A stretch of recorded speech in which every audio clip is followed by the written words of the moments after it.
into that conversation. Social media went crazy with it, you know. Yes, over the weekend, I think it was June 10th, today is June 13th, a bus was captured on social media from somebody's phone.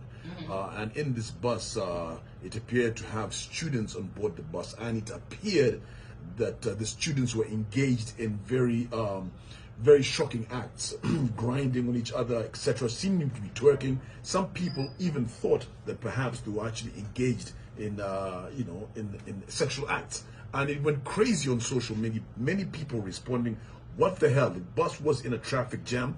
And people had many opinions. And I wanted to get yours, Lucky. What did you think of that? First of all, I was shook. You know, I looked at it, I was disgusted by it. I have kids in school.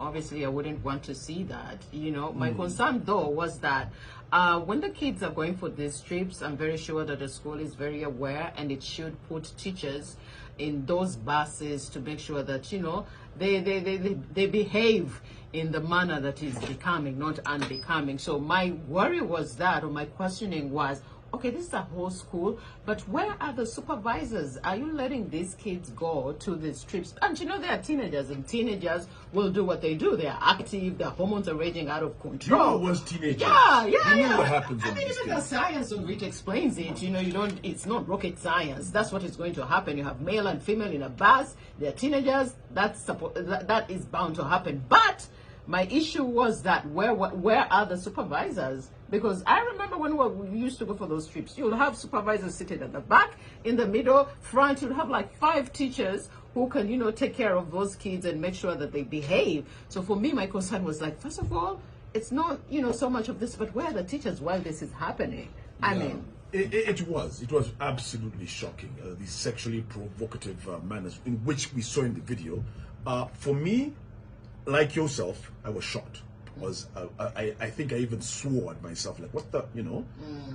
And I watched the video once, then I watched it a second, even a third time. I was like, are they really doing what I think they're doing?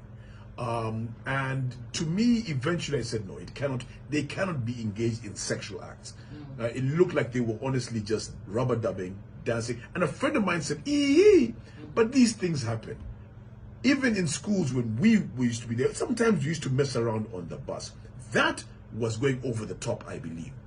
And I am like you. Supervisors were aware. You as a parent, do you know what's happening to your children when they go on these? Because apparently it was a school trip. Yeah, but the parents, you can't put it on the parents, because what I am supposed to do, I've done. You asked me to pay for a trip. And while I pay school fees and pay for these things, I am trusting that you're going to take care of my child, because that's the deal.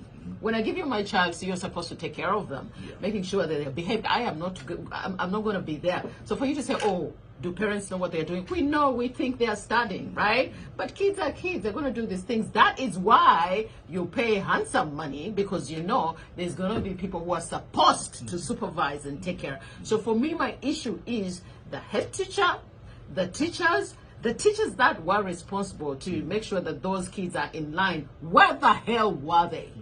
That's the big question. It seems there was no responsible adult to supervise these children. That is the general sense that we're getting over here. And it will make you think now, the next time that your child is going on a school trip, you're like, maybe they shouldn't. Maybe you shouldn't go on this bus, because I know exactly what happens. Yet do we really know?